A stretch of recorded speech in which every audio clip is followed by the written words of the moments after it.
Minjehet. Kau serius? Ja, ik ben in Nederland op zoek naar een nieuwe echtgenoot. Ya, aku di Belanda untuk mencari suami baru. Ik ga met mama en de anderen naar je huis. Aku akan ke rumahmu bersama ibu dan yang lainnya. Dan di saat itulah Mom Dena langsung melotot. Terakhir dia bertemu ibunya yang galak itu adalah beberapa tahun lalu. Dan jangan lupakan nenek tua pasti akan memukul bokongnya karena sudah lama tidak menemuinya. Ben je er nog? Kau masih di sana? Ja, ik luister nog steeds en je kun bij mij thuis komen. Ya, aku masih mendengarkan dan kalian bisa ke rumahku. Oke, ik ben er vanavond, doei. Baiklah, aku akan ke sana nanti malam, bye. Mom Dena melihat layar ponselnya, lalu menghembuskan nafasnya kasar. Mereka pasti akan menertawakanku karena aku menjadi janda, dan mengatakan jika seharusnya aku menikahi Frankie si pria botak berbadan bulat itu. No, Mom Dena merinding membayangkan saat kedatangan ibu dan keluarganya yang lainnya. Apalagi satu hal yang dia lupakan adalah Mom Dena tidak mengabari pada ibunya jika dia sudah memiliki cicit 3 dari Bastian, dan mungkin akan bertambah lagi amarah sang ibu yang akan didapatkan Mom Dena. Buk! Mom Dena dengan sengaja memukul bokong ibu Rosalina. Dia kesal karena ibu Rosalina hanya bersantai saja kerjaannya. Dena! Teriak ibu Rosalina. Apa? Sahut Mom Dena santai. Kenapa kau memukul pantatku? Ibu Rosalina mengusap bokongnya yang terasa nyeri. Mom Dena tidak menjawab. Dia duduk di sofa dengan wajah yang terlihat kesal. Bagaimana tidak kesal malam ini dia akan kedatangan kerabatnya. Diamlah kau Ros, cepat bantu berpikir. Lanjut Mom Dena. Membuat ibu Rosalina melirik Mom Dena dengan wajah bingungnya. Dan melihat wajah bingung mantan madu yang sudah dia anggap seperti temannya itu membuat Mom Dena mengembuskan napasnya kasar. Kerabatku akan datang, mereka pasti akan rempong dan banyak bertanya. Kata Mom Dena. Apa salahnya? Itu hal wajar kalian tidak bertemu selama bertahun-tahun, bukan? Balas ibu Rosalina. Kau tidak tahu bagaimana menyebalkan mereka. Kerabatku itu memiliki bibir yang lebar dan juga rambut yang menyeramkan. Lanjut Mom Dena. Membuat ibu Rosalina tertawa, dan hal itu mengundang wajah kesal Mom Dena. Apa yang tertawa kan? Tanya Mom Dena. Haha, tentu saja rambut menyeramkan. Bukankah kau juga memiliki rambut yang menyeramkan? Sahut ibu Rosalina santai. Ros kau. Haha. Aku bercanda Dena. Santai, jangan marah-marah lagi pula. Apa yang kau pikirkan jika mereka membuatmu merasa tersudutkan, maka jangan masukkan mereka ke rumah kita. Simpel bukan? Mom Dena terdiam sebentar, yang membuat ibu Rosalina kembali mengeluarkan suaranya. Lagi pula kedatangan kita ke sini untuk bersenang-senang Dena. Lebih baik malam ini kita mencari mereka ke tempat yang dikatakan berondong lian. Lanjut ibu Rosalina. Yang membuat Mom Dena langsung tersenyum. Kau benar Ros, tujuan kita ke sini untuk mencari Dedi baru untuk anak-anak. Kata Mom Dena kembali bersemangat saat mengingat duda penyemangatnya itu. Selama 4 hari keduanya di negeri kincir angin itu, keduanya memang belum kunjung bertemu dengan 2 duda yang akan keduanya jadikan suami itu. Keduanya langsung berdiri, jangan lupakan rambut keduanya yang jauh dari kata rapih, ibu Rosalina yang rambutnya dikuncir asal-asalan, dan Mom Dena yang rambutnya mengembang karena keriting. Kau ingin makan apa? Tanya ibu Rosalina. Terserah, aku akan menelpon kerabatku untuk membatalkan pertemuan. Sahut Mom Dena sambil berjalan menjauh. Ibu Rosalina menghembuskan nafasnya kasar, lalu berjalan ke dapur. Dan saat melihat kulkas dia kaget karena hanya ada sayur dan telur saja di kulkasnya itu. Pantas saja terserah di kulkas pun hanya ada sayur dan telur. Gumam Ibu Rosalina sambil menggeleng kepalanya. Jika makan seperti ini terus aku bisa kurus, oh bokong montokku kau akan tepos. Lanjut Ibu Roslina, lalu mengambil sayurannya dan mulai memasak. Kembali ke Indonesia, Bastian menerima notifikasi dari luar negeri yang memperlihatkan pengeluaran ibunya. Setelah membeli rumah, apa yang dilakukan dua nenek tua itu? Apa mereka membeli berondong lagi? Gumam Bastian sambil menggeleng kepalanya melihat jumlah pengeluaran 4 hari dari Mom Dena. Bastian kembali melihat layar ponselnya, di sana dia melihat ada satu pesan lagi, tapi dari nomor yang tidak dikenal. Aku akan membalasmu. Aku akan mengambil apa yang telah menjadi milikmu. Pesan itu membuat Bastian menaikkan sebelah alisnya. Tanpa berniat membalas pesan yang berisi omong kosong itu, Bastian langsung mengusap layar ponselnya. Saya punya pekerjaan untukmu, dan selesaikan sekarang juga. Ucap Bastian. Baik Tuan. Seolah sudah paham dengan apa yang dimaksud dengan pekerjaan oleh Bastian. Setelah mengatakan itu, Bastian langsung mematikan ponselnya sepihak. Lalu menghembuskan nafasnya kasar. Siapa yang sudah berani mengancamku? Gumam Bastian sambil mengepalkan tangannya. Beberapa menit berlalu. Bastian terus melihat ponselnya sampai akhirnya sebuah panggilan telepon terlihat di layar ponselnya. Bagaimana? Nomornya sudah tidak aktif Tuan, dan bukan hanya itu saja, seperti dia menggunakan identitas orang lain untuk mengaktifkannya.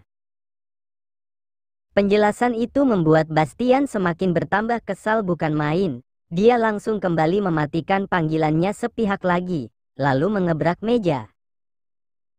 Beraninya pria itu bermain-main dengan seorang Bastian. Apa dia tidak tahu jika bermain denganku sama saja cari mati? Ucap Bastian dengan wajah yang melotot tajam. Bungkek. Bastian kembali mengebrak meja dengan tinjuannya.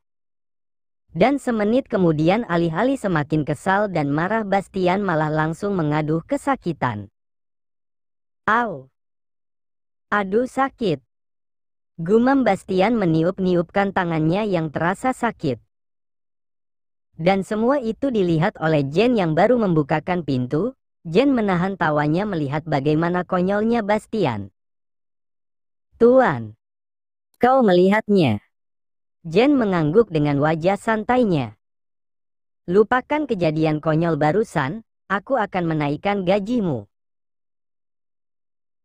Terima kasih Tuan. Filenya Tuan. Lanjut Jen sambil memberikan berkas yang diminta sang bos. Dan setelah itu Jen keluar dari ruangan bosnya, dan saat baru berjalan beberapa langkah tiba-tiba Jen mendengar suara di ponselnya. Jen mengusap layar ponselnya dan dia melihat notifikasi pesan transfer an dari bosnya. Wow, lain kali aku harap aku melihat kekonyolan Tuan Bastian lagi. Gumam Jen sambil tersenyum saat melihat jumlah tutup mulutnya. Kali ini ada yang beda. Jika biasanya Taraf dijemput Darel suaminya, maka lain halnya dengan sekarang Valen yang menjemput Taraf ke sekolahannya. Kita kemana dulu nih, Kak? Tanya Taraf. Shopping habisin duit suamilah. Sahut Valen yang menyupir. Gas lah, aku juga udah seminggu nggak kenal mall. Balas Taraf lagi. Yang membuat Valen melirik Taraf dengan senyuman jahilnya. Seminggu ini kenalnya ngamar terus ya Tar. Goda Valen sambil tertawa. Alih-alih malu dengan polosnya, Taraf langsung mengangguk. Kakak bener, nikah sama pria dewasa itu ternyata menantang ya. Celetuk Taraf. Menantang untuk diapain nih? Sahut Valen lagi. Ya buat dinikmatin lah, kakak kaya yang gak aja sama Kak Bastian. lanjut Taraf sambil melirik Valen. Sekali lagi Valen menggelengkan kepalanya melihat Taraf yang sudah ikut tercemar otak polosnya. Kalau kakak ada jedanya Tar, masa iya tiap hari mana sekali main lama lagi? Balas Valen lagi. Membuat Taraf menatap Valen dengan bingung. Emang bisa? Kok aku nggak ya? Taraf menggaruk kepalanya yang tidak gatal. Melihat wajah bingung Taraf, Valen mengelengkan kepalanya lagi. Dulu saat Valen masih menjadi pengantin baru, Valen rasa dia tidak seperti Taraf yang hampir tiap hari rambutnya basah. Atau apa mungkin semakin muda usianya untuk menikah maka semakin besar pula hasrat dan rasa penasarannya? Keduanya sampai di salah satu pusat perbelanjaan yang ada di tengah-tengah kota. Valen dan Taraf berjalan bersamaan masuk ke salah satu gerai yang menjual pakaian. Kak, ini cocok nggak? Tanya Taraf. Valen melihat ke arah Taraf, lalu mengelengkan kepalanya. Kalau pakai pakaian itu bisa-bisa kamu dimasukin kamar bukan dipuji cantik. Celetuk Valen sambil menggelengkan kepalanya melihat Taraf yang memegangi dress pendek tanpa tangan itu. Taraf melihat bajunya lalu berpikir sebentar sampai akhirnya Taraf menggelengkan kepalanya. Ngeri, ngeri aja dirobek apalagi dress ini. Gumam Taraf yang tiba-tiba teringat akan keganasan Darel di ranjang. Mana harganya mahal lagi, ini kalau dipakai beli beras aku rasa bakal dapat 200 kg beras. Lanjut Taraf bergumam. Sedangkan Valen yang sedang memilih dress yang cantik untuknya itu langsung menjatuhkan pilihannya pada dress berwarna biru. Bastian pasti akan suka. Gumam Valen sambil tersenyum membayangkan jika Bastian akan menatapnya penuh cinta. Setelah selesai belanja dress, Taraf dan Valen akan beralih ke gerai pakaian anak. Tapi di perjalanan keduanya malah dipertemukan dengan seorang pria yang menatapnya dengan wajah yang so ramah. Valen yang mengenali siapa sosok itu langsung menarik tangan Taraf untuk pergi. Tapi ucapan pria itu membuat Valen menghentikan langkahnya. Kamu nggak bisa move on, Val. Suara Darwin terdengar menggelikan di telinga Valen. Wow. Mantan Kak Valen ganteng juga, tapi masih kalah jauh gantengan Kak Bastian sih. Gumam Taraf. Aku nggak bisa move on? Haha, kamu kali ya yang nggak bisa move on. Sahut Valen sinis. Darwin mendekati Valen lalu mengulum senyumannya, membuat Valen merinding melihatnya. Lama nggak ketemu makin cantik kamu, Val. Puji Darwin. Valen menatap Darwin sinis lalu tersenyum kecut. Tentu saja aku cantik. Aku sekarang hidup dengan cinta dan suami yang perhatian, bukan kayak dulu punya pacar hampir nikah ditikung bini orang. Balas Valen dingin.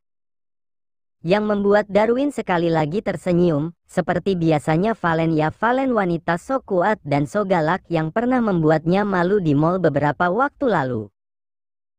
Semuanya tidak berubah, baik wajah ataupun sikap arogannya. Dan anehnya Darwin malah suka Valen yang seperti ini dibandingkan Valen yang lembut saat berpacaran dengannya dulu. Kita akan bertemu lagi, dan di saat itu maka kamu akan tahu kalau aku adalah takdirmu.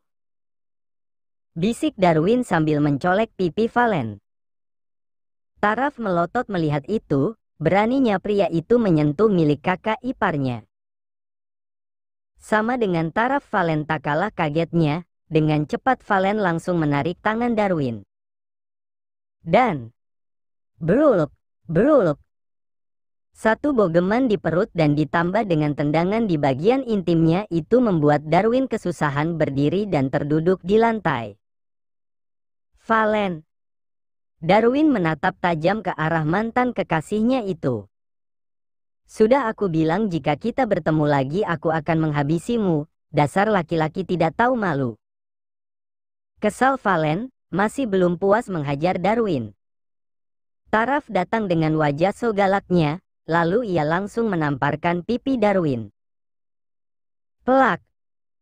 Itu untuk ketidaksopananmu yang beraninya menggoda istri orang, dasar pria mesum. Ketus Taraf sambil menginjak kaki Darwin. Au. Taraf sudah, biarkan si cunguk gak guna ini kesakitan. Valen menarik tangan Taraf untuk menjauh. Darwin melihat Valen dan gadis kecil yang tidak dia kenali itu. Lihat saja Val, aku sudah katakan jika aku akan menjadi penghancur kehidupanmu di masa mendatang. Ucap Darwin sambil mencoba berdiri. Dia sudah kehilangan segalanya karena Bastian yang menghancurkan bisnisnya. Dan bukan hanya itu saja, Erin istrinya juga tiba-tiba menceraikannya dan Darwin tahu semua itu karena ancaman dari Bastian di perusahaan Irene. Dan saat Darwin akan berjalan tiba-tiba ada seorang wanita yang menubruknya, membuat keduanya saling bertatapan. Maaf Tuan, saya tidak melihat Anda. Ucap wanita itu. Darwin tersenyum saat dirasa wanita di depannya itu ternyata tidak bisa melihatnya. Bagus, ternyata sangat mudah mencari mangsa baru. Haha, lihat saja Valen dan Bastian, aku akan kembali hadir untuk membawa kehancuran di hidup kalian. Batin Darwin. Sedangkan di tempat lain Bastian dan Darrell yang baru pulang ke rumah keduanya mengerutkan keningnya tidak melihat kedua istrinya. Valen bilang dia akan menjemput Taraf, tapi kenapa selama itu, dia bahkan belum pulang ke rumah. Bastian yang sudah masuk ke kamar tidak menemukan sosok istri yang sedang dirindukan. Istriku juga tidak ada, mereka mungkin shopping. Kata Darrell malah duduk santai di sofa. Kau tidak merindukan Taraf? Tanya Bastian. Darrell menaikkan sebelah alisnya ke atas dan tersenyum. Rindu, hanya saja aku ingin dia bisa bebas. Lagi pula setiap malam istriku selalu membuat aku tidur dengan nyenyak. Balas Darrell santai. Bastian menggelengkan kepalanya mendengar itu, dia bahkan tidak seberuntung itu bisa tiap hari bermain panas dengan istrinya. Selalu ada alasan untuk keduanya bisa menghabiskan waktu bersama. Baik itu tangis ketiga anaknya, ataupun Valen yang mengatakan, aku capek, besok saja lagi pula kita kan punya jadwal bermain cantik. Tering. Tiba-tiba ponselnya Bastian terdengar suara, Bastian langsung mengambil ponselnya lalu mengusap layar ponselnya. Dan lagi-lagi dia mendapatkan pesan ancaman lagi. Kirimi aku uang atau aku akan pastikan istrimu tidak akan pulang. Beraninya dia. Bastian ingin mengebrak meja, tapi langsung dia urungkan karena ingat jika tangannya masih sakit. Darrell melirik kakaknya. Ada apa? Tanya Darrell dengan wajah bingungnya, apalagi saat melihat wajah Bastian yang terlihat marah dan resah itu. Bastian tidak menjawab. Apalagi saat dia kembali mendapatkan pesan dari nomor tidak dikenal itu yang mengirimkan foto Valen dan Taraf yang sedang tersenyum di dekat tumpukan baju. Bastian bangkit dari tempat duduknya, lalu langsung pergi begitu saja, dan melihat itu membuat Darrell menggelengkan kepalanya. Sudah tua tapi masih saja tidak bisa berpikir jernih. Darrell memilih memainkan ponselnya dan bermain game.